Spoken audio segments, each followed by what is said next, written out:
Hi guys. তো এখন রোদটা শেষ পর্যন্ত উঠেছে।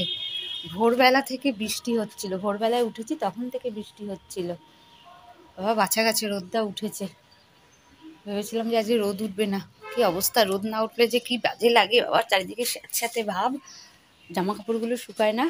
উফ, তাও সকালবেলা যে সেরকমভাবে কাচাকুচি হয়নি, ভাবলাম যে সারাদিন এরকম অবস্থা হবে।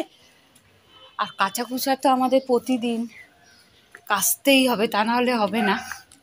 আমি তো কাচবই, তাও যে রোদটা উঠেছে বাছোয়া, খানিক আগে রোদটা উঠলো। খাওয়া দাওয়া সব কমপ্লিট হয়ে গেছে, কাজকর্ম মোটামুটি কমপ্লিট। এখন সেলাই বসবো। বেরোবো না, বেরোনোর দরকার ছিল, বেরোবো দেখি কাল পরশু নাগাদ বেরোতে হবে। কেনাকাটা আছে টুকটাক।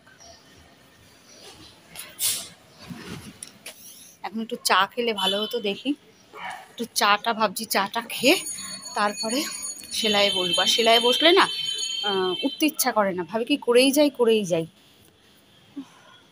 আর রাতে তো সেরকম আলোটা পাওয়া যায় না, সেই জন্যে আর চোখেরও সমস্যা, তাই জন্য রাতের সেলাইটা সেরকমভাবে করতে পারি না।